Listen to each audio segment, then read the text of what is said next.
Hey everyone, we are thrilled to introduce you to a place very close to our heart, blushingintrovert.com, an online store of women's clothing and accessories that make the perfect gift. You see, they're passionate about spreading joy and promoting mental health awareness. Blushingintrovert.com carries cozy women's sweatshirts and quality accessories, journals, handmade gifts and stickers. Everything is in stock, ready to ship directly to your door. Inspired by the calling to give back, a portion of every purchase supports vital mental health initiatives. So your shopping experience with blushingintrovert.com truly makes a difference. So come check them out on either Etsy or at their online store at blushingintrovert.com and experience the warmth. Blushingintrovert.com, your happy place. Visit blushingintrovert.com today. Today's true cybercrime story is a favorite of cybercrime junkies. Ripped from the headlines, this true story has been covered throughout the worldwide media. A Google search returns over 57 million responses. There have been hundreds of thousands of articles, a best-selling book by Wall Street Journal author John Carreyrou, thousands of news reports, a documentary called The Inventor, a Hulu and Disney Plus miniseries called The Dropout, and a great podcast by the same name. Plus, there's a new film set to hit screens soon, starring Jennifer Lawrence and directed by Adam McKay. This is the true cybercrime story of Elizabeth Holmes and Theranos. Lucky to work for a great group of people you really believe in? Find yourself making an impact? Technology is a river that flows through every aspect of an organization, and today is different. We put ourselves and our organizations literally at risk of complete destruction every single time we get online. One click, one distraction is all it takes. Hi, Cybercrime Junkies. This is your host, David Morrow, along with co-host Mark Mosher. Come join us as we explore our research into these blockbuster true crime stories, along with interviews of leaders who built and protect great brands.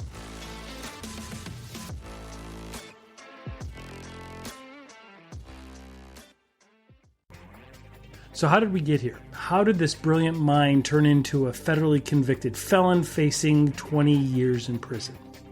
A cautionary tale for tech entrepreneurs walking the fine line between vision and defrauding of people who put faith in her, between sales pitch and federal felony conviction. Willful cybercrime acts. This cybercrime is a little bit different in the sense that it doesn't involve a criminal hacker, but it's a cybercrime nonetheless, and worse in many ways than a data breach. It involves the intentional defrauding by leveraging of false life and death claims of technology. Criminal activity so vast that former heads of state, U.S. generals, and billionaires were duped out of hundreds of millions of dollars. Today, the Theranos founder, Elizabeth Holmes, faces up to 20 years in federal prison for sentencing for federal fraud charges she was convicted of on January 4th, 2022. That was in January of 2022. Let me redo that. Today, the Theranos founder, Elizabeth Holmes, faces up to 20 years in federal prison in sentencing for federal fraud charges she was convicted of on January 4th, 2022. 4 counts of defrauding investors after an almost 4-month-long landmark trial in California. Elizabeth Holmes faces 11 charges in total and was found not guilty of 4 charges relating to defrauding the public. The jury failed to reach a verdict on a further 3 charges after deliberating for 7 days. Journalist Robin Morris reports in the publication Good to Know the following. Holmes was originally charged alongside the company's former president, Ramesh Balwani, who she alleges abused her in 2018. This is the same year that Theranos was dissolved. That fellow indictee and co-conspirator Sunny Balwani was also convicted on July 7th, 2022, and found guilty on all 12 fraud charges, 6 months after the founder, Holmes' conviction.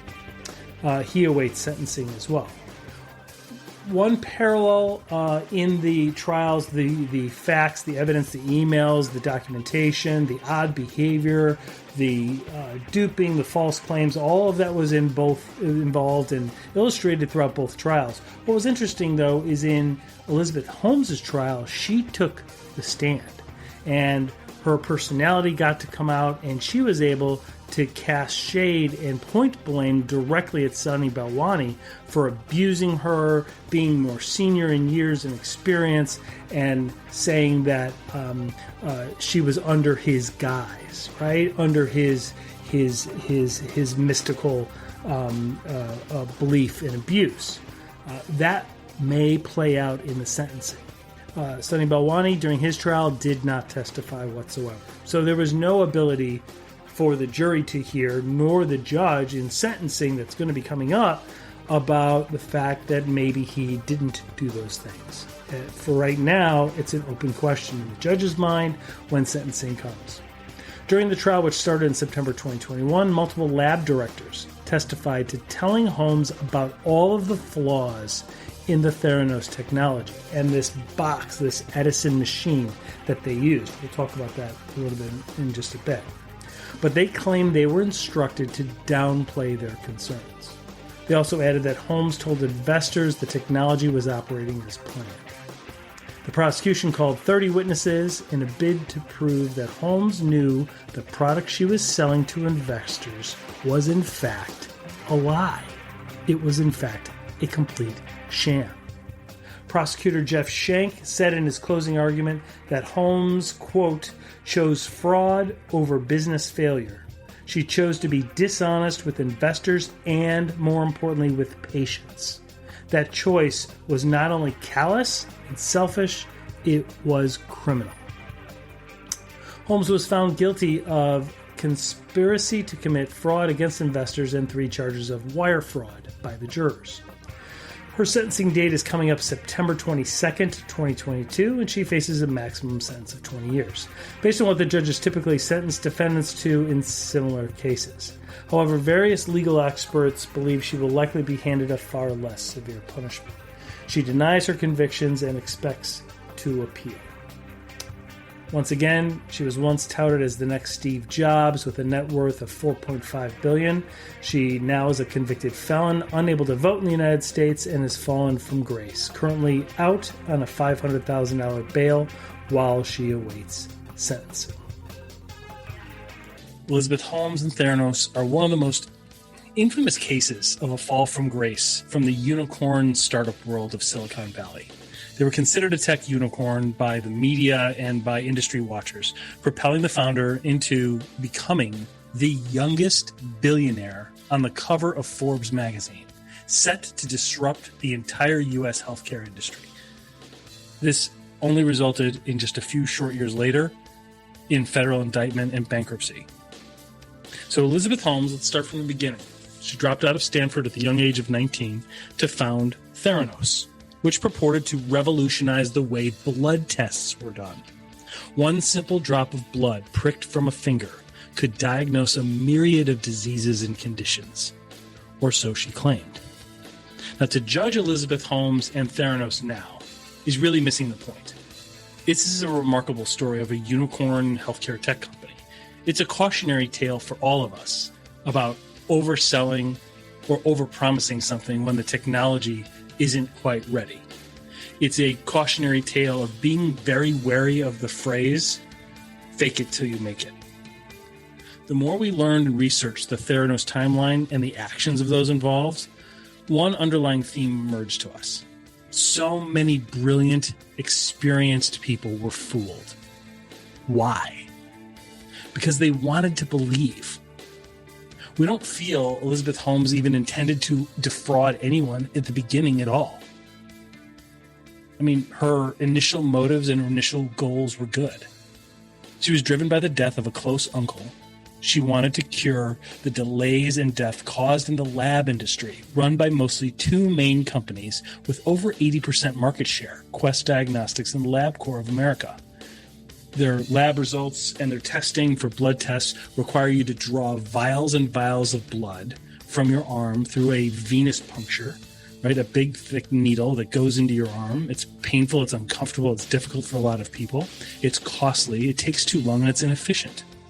So the issue that drove her was fear of needles and the desire to kind of speed up the timeline for diagnosis and to democratize everything, and to give us all more control over our own healthcare and treatment.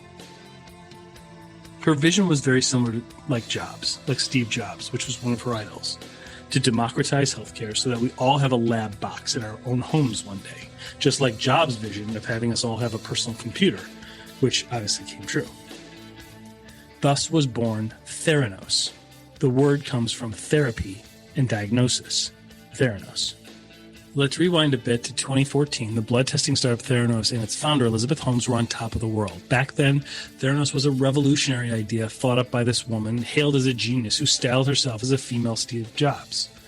Holmes was the world's youngest female self-made billionaire with a B, and Theranos was one of Silicon Valley's unicorn startups, valued at an estimated $9 billion, of which she owned 50%. So this is how Elizabeth Holmes went from a precocious child to an ambitious Stanford dropout to an embattled startup founder now charged with federal fraud charges. She was born February 3rd, 1984 in Washington, D.C. Her mom, Noel, was a congressional committee staffer, and her dad, Christian Holmes, worked for Enron before moving to government agencies like USAID. She and her family, when they were young, moved away from Washington, D.C. to Houston. When she was 7, she tried to invent her own time machine, filling up an entire notebook with detailed engineering drawings. A couple years later, she told relatives at a family gathering, when asked what she wanted to be, she said, "I want to be a billionaire." At the age of 9, that was her answer. Her relatives described her as saying it with the utmost seriousness and determination. She had an intense competitive streak from a young age. She often played Monopoly with her younger brother and cousin, and she would insist on playing until the very end, collecting houses and hotels until she won. If she was losing, she would often storm off. More than once, she ran directly through a screen on the door in a tantrum.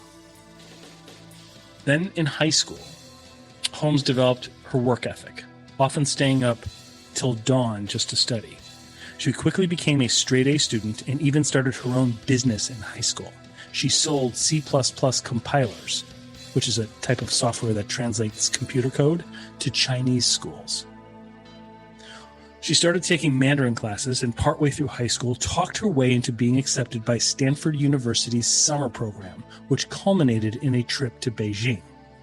Inspired by her great-grandfather Christian Holmes, who was a surgeon, Holmes decided she wanted to go into medicine, but she discovered early that she was terrified of needles. Later, she said this is one of the things that influenced her, along with her uncle's death, to start Theranos. A couple years later, Holmes started at Stanford to study chemical engineering. When she was a freshman, she became a President's Scholar, an honor which came with a $3,000 stipend to go toward a research project. She spent the summer after her freshman year interning at the Genome Institute in Singapore. She got the job partly because she learned how to speak Mandarin. As a sophomore, she went to one of her professors. And this isn't just any professor. This was Channing Robertson, the head of the science department at Stanford University. And she said, "Let's start a company." And with his blessing, she founded Real-Time Cures, which later changed the name to Theranos. Ironically, thanks to a typo, early employees of that company actually got paychecks that actually said real-time curses. But what was interesting is the head, Channing Robertson, who actually quit his job there to join the board and work for her. That's how much belief these people had in her. She soon filed a patent for a medical device that would analyte monitoring and drug delivery, a wearable device that would administer medication, monitor patients' blood, and adjust the dosages as needed. By the next semester, she had completely dropped out of Stanford. She wasn't attending school, and she was working full-time for her company. And it started all in the basement of a college house there at Stanford University. Theranos' business model was based around the idea that it could run blood tests using proprietary technology that required only a fingerprint and a small amount of blood.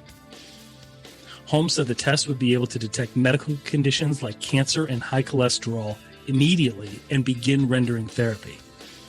And if they can create this model and place it in everyone's home, the entire democratization of healthcare would be disruptive. It would change the world as we know it. Holmes' attitude towards secrecy and running a company was borrowed from a Silicon Valley hero of hers, former Apple CEO Steve Jobs. Holmes started dressing in black turtlenecks like Jobs, decorated her office with his favorite furniture, and like Steve Jobs, never took vacations. Even Holmes' uncharacteristically deep voice, which if you've seen any interviews with her, is kind of remarkable. It might have been part of a carefully crafted image intended to help her fit in the very male-dominated business world of Silicon Valley. There's a podcast called The Dropout, where former Theranos employees talk about her and say that sometimes she would fall out of character, especially after she'd be out drinking, and she would speak with a normal female higher voice. But most of the time, she spoke with a lower voice, especially in interviews. She was known to be a demanding boss, wanting her employees to work as hard as she did. She had her assistants tracked when employees would arrive and leave each day. To encourage people to work longer hours, she started to have dinner catered to the office every night at 8 p.m. She would often work until midnight or 11 p.m. and get in the office by 7 a.m. Shortly after she dropped out of Stanford at the age of 19 and started this company, she began dating Theranos president and COO Sunny Balwani. He was 25 years her senior. The two met during Holmes' third year at Stanford's summer Mandarin program, the summer before she went to college. She was bullied by some of the other students, and Balwani kind of came to her aid. Sunny Balwani, who's also one of the people indicted in this federal charge, which is facing a trial in the summer of 2021, became Elizabeth Holmes' number 2 right-hand person at Theranos, despite having very little experience. He was said to be a bully, and he often tracked his employees' whereabouts. He would monitor everyone's emails, even if he wasn't on the email thread, and would monitor all of their behavior. Holmes and Balwani eventually broke up in the summer of 2016 when Holmes pushed him out of the company. And we'll get to that in just a bit. But circling back to 2008, Theranos board started to have questions and started to make a move to remove Holmes as CEO in favor of someone a little bit more experienced. After all, she was just a girl in her 20s. But over the course of a 2-hour meeting, she sat down with this very impactful board that she had created. We're going to describe who she had on her board in just a second. And she convinced every single one of them to let her stay in charge of that company. But she did a lot of things. The culture was bad. The focus on secrecy and lack of transparency was obvious. I mean, even in 2011, she hired her younger brother, Christian, to work at Theranos, even though he didn't have any medical or science background. He spent his early days at Theranos reading about sports online and recruiting his Duke University fraternity brothers to join the company. People dubbed Holmes and his crew the Frat Pack or Therabros. As Theranos started to rake in millions in funding, Holmes became the subject of media attention and a lot of acclaim in the tech world. She graced the covers of Fortune and Forbes magazine. She gave a tech talk, which if you haven't seen, you should check it out on YouTube. And she spoke on panels with Bill Clinton and Alibaba's Jack Ma. At one point, Holmes was the world's youngest self-made female billionaire with a net worth around $4.5 billion. The company was valued at $9 billion. She owned half. And they had raised around $400 million in capital from major venture capitalists and investors. She started raising money for Theranos from prominent investors like Oracle founder Larry Ellison, Tim Draper, the father of a childhood friend and the founder of prominent VC firm Draper Fisher Jurvetson. She wound up raising even more than $700 million. What's interesting about this is not the amount of money, because we hear about that a lot over in Silicon Valley. But what was interesting is she took investors' money on the condition that she wouldn't have to reveal how the technology worked. Think about that. Who does that? Who gives hundreds of millions of dollars on the story, not on the data? Plus, she would keep, whenever she would take their money and receive their money in investment, she would make it clear that she alone would have final say over everything having to do with the company. And yet, the money came. That obsession with secrecy extended to every aspect at Theranos. For the first decade Holmes spent building her company, Theranos operated in stealth mode. She even took 3 former Theranos employees to court, claiming they had misused Theranos' trade secrets. And now let's get to the board. Who was this board this illustrious board that got her all of this power and accolades? Well, she had names on there like General Mad Dog Mattis, Henry Kissinger, Secretary of State George Shultz, Larry Ellison, the head of the science department of Stanford, Channing Robertson, even had quit his job to work for her. It was a laundry list of who's who. What was interesting is not any of them were physicians. They weren't science or medical people, but they were very politically connected, and they were very tech savvy. So this focus and this obsession with security at Theranos was extreme. She had bulletproof glass. She had 20 bodyguards. People were followed to the bathrooms. All emails were monitored by the leadership team. It was a poisonous culture. She asked anyone who visited the company's headquarters to sign non-disclosure agreements before being allowed to even enter the building. And they had security guards escort visitors everywhere.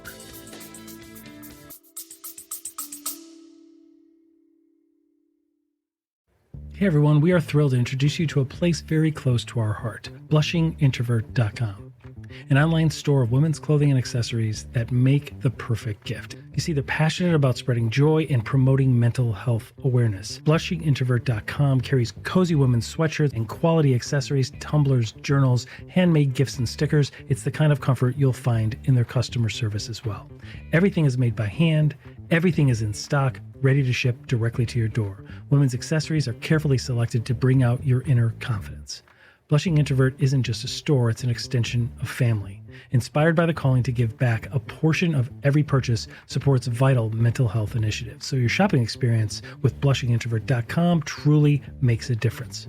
So come check them out on either Etsy or at their online store at blushingintrovert.com and experience the warmth, love, and top-notch customer service at blushingintrovert.com, where fun meets fashion, mental health matters, and you're treated like family. Blushingintrovert.com, your happy place.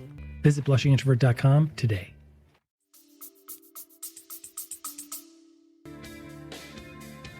So Theranos, as it began to grow, she and Sunny Balwani would go to the Silicon Valley airport, and they would fly out in their private jets, and they would go and they would do pitches.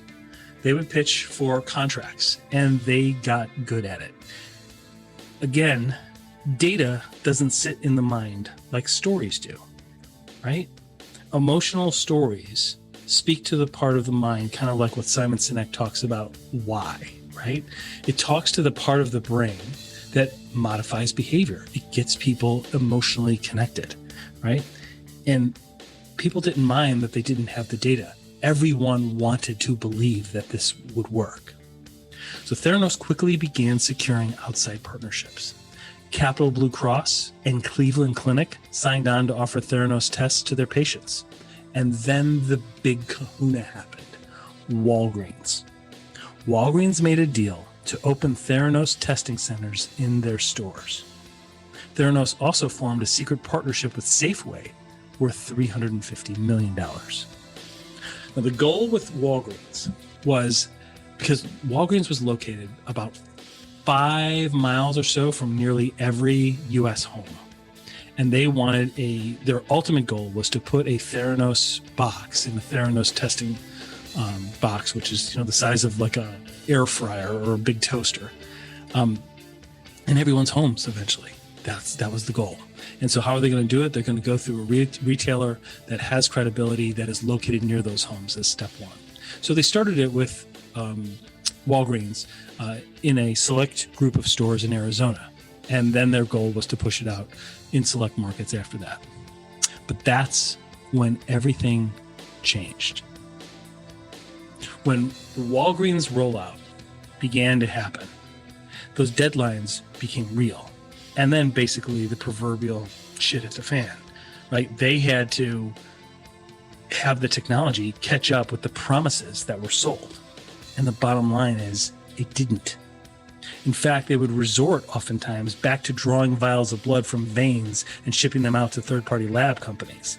The Edison devices, which were designed and Sonny and Elizabeth made the engineers keep them so small that it was designed to do so many of these different lab tests and movements all within this small box that things would break. It was a cluster.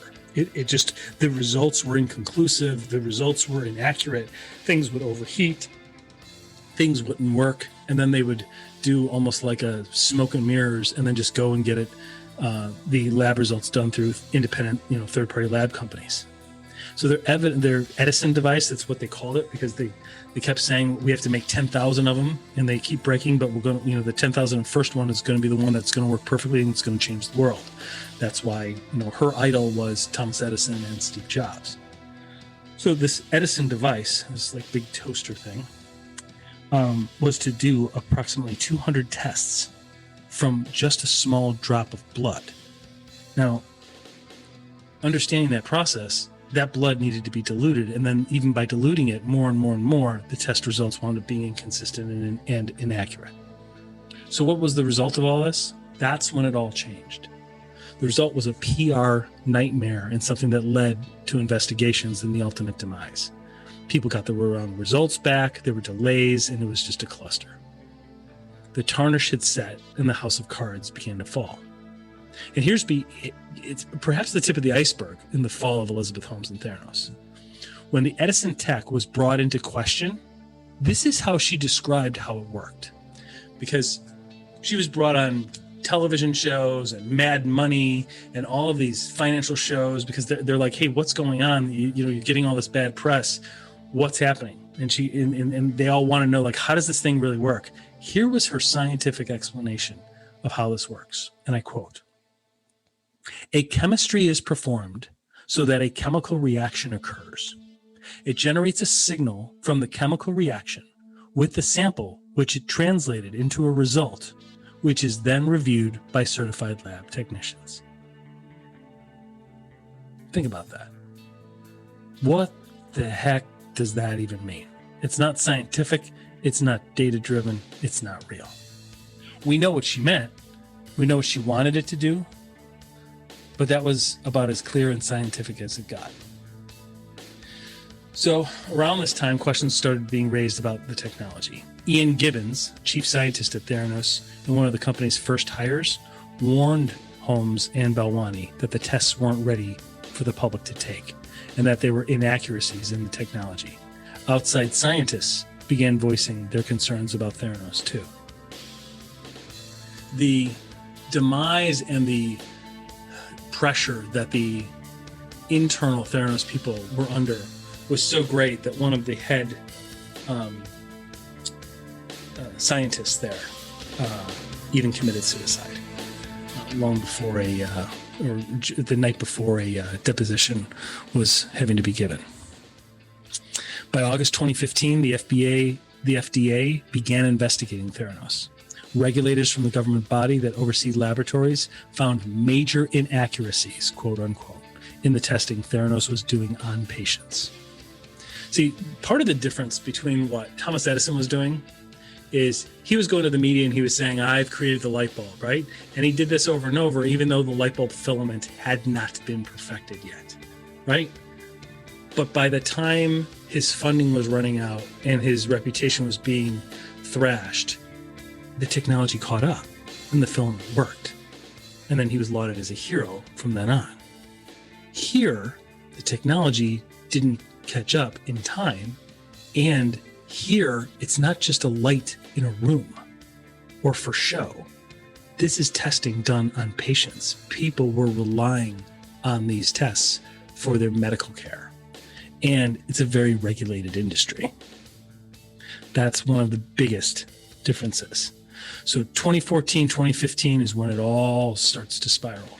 By October 2015, Wall Street Journal reporter John Carreyrou publishes his investigation into Theranos' struggle with its technology. Carreyrou's reporting is a landmark report and just sets off an explosion in this industry. His reporting sparked the beginning of the company's downward spiral. Carreyrou found that Theranos' blood testing machine, named the Edison, could not give accurate results. So Theranos was running its samples through the same machines used by traditional blood testing companies. Holmes then appeared on CNBC's Mad Money shortly after the Wall Street Journal published its story to defend herself and Theranos. And she's quoted as saying, "This is what happens when you work to change things. And first they think you're crazy, then they fight you, and then all of a sudden you change the world." By 2016, the following year, the FDA, Centers for Medicare and Medicaid Services, and the Security Exchange Committee were all looking into Theranos in formal investigations. By July 2016, criminal charges set in. Holmes was banned from the lab testing industry for 2 years. By October, Theranos had shut down its lab operations and wellness centers. In March 2018, Theranos, the company, Holmes individually, and Sunny Balwani individually were charged with massive fraud by the Security Exchange Commission, the SEC. Holmes agreed to give up financial and voting control over the company, pay a $500,000 fine, and return 18.9 million shares of Theranos stock. She also is not allowed to be the director or officer of a publicly traded company for 10 years. Now, despite the charges, Holmes was allowed to stay on as CEO of Theranos since it's a private company. The company had been hanging on by a thread, and Holmes wrote to investors, asking for more money in order to save Theranos. "In light of where we are, this is no easy ask," she wrote. Now, today, Holmes and Balwani are now awaiting federal trial, although their cases have since been separated.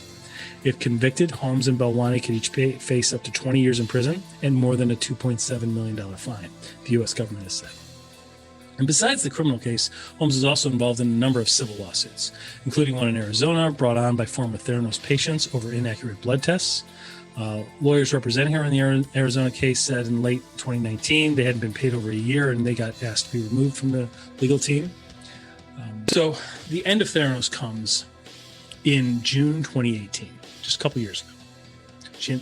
Theranos announced that Holmes was stepping down as CEO in June. On the same day, the Department of Justice announced that a federal grand jury had charged Holmes, along with Balwani, with 9 counts of wire fraud and 2 counts of conspiracy to commit wire fraud. Those have since been upgraded, and there's many more charges. Theranos sent an email to shareholders in September of 18, just a few months later, announcing that the company was shutting down. Theranos reportedly said it planned to spend the next few months repaying creditors with its remaining resources. So where are we at today? Well, Holmes today, around the time Theranos' time was coming to an end, she made her first public appearance alongside William Billy Evans, a 27-year-old heir to a hospitality property management company in California. The two reportedly first met in 2017 and were seen together in 2018 at Burning Man, the art festival in the Nevada desert. Holmes is said to wear Evans' MIT signet ring on a chain around her neck, and the couple reportedly post photos professing their love for each other on a private Instagram account. Evans' parents are reportedly flabbergasted at their son's decision to marry Elizabeth Holmes. So while it's unclear where they currently reside, but they previously were living in a $5,000 a month luxury apartment in San Francisco up until April 2019. The apartment was located just a few blocks from one of the city's top tourist attractions. Famous part of the area, it's a crooked block of Lombard Street. It's later reported that Holmes and Evans got engaged in early 2019 and then married in June in a secretive wedding ceremony. Former Theranos employees were reportedly not invited to the wedding, according to Vanity Fair.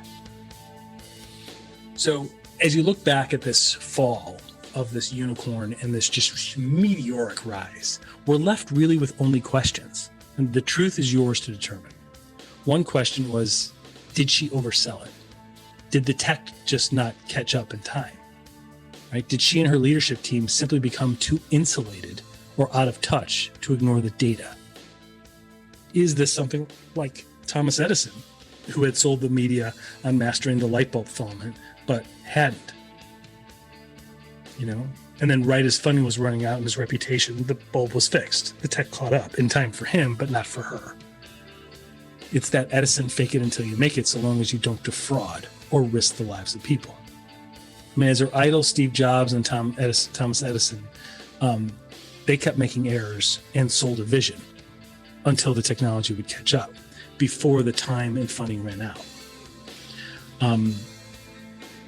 Did she fail to stay realistic, right? Or did she just get caught up believing her own BS, right? Did the vast amount of money that they get just make them too insulated? She used her story, right? They did not, when they would get investor money, which you guys got to understand is they would never provide audited financial statements and no technical verifications were ever given. People would give them hundreds of millions of dollars without any data, without any audited financial statements. Try getting a mortgage for a $300,000 house these days, and it's like giving blood. And these people were giving hundreds of millions of dollars without any audited financial statements or any technical verifications. The bottom line is data doesn't sit in the minds of people like stories do. Emotional stories, right, speak to the part of the mind, and it creates a vision and a belief and a faith in someone. So now it rests, with the government, and we just hope that visionaries aren't hampered by the inability to have that dream and wait for the technology to catch up. But in the same sense, they have to do it without risking the lives of people and without defrauding. We welcome you guys to check out the key resources we found. There's a great book called Bad Blood, Secrets and Lies in Silicon Valley. There's the movie called The Inventor, Out for Blood in Silicon Valley, which is based on it. And there's a podcast called The Dropout. Please check it out, and we hope you enjoyed the rise and fall of Elizabeth Holmes and Theranos. Thanks for listening. Hi, Cybercrime Junkies. Thanks for listening. Got a question you want us to address on an episode? Reach out to us at cybercrimejunkies.com. We explore why cybercrime grows daily, how it is funded, productized, and organized, how to protect yourself, and where cybercrime goes to hide. And thanks for being a cybercrime junkie.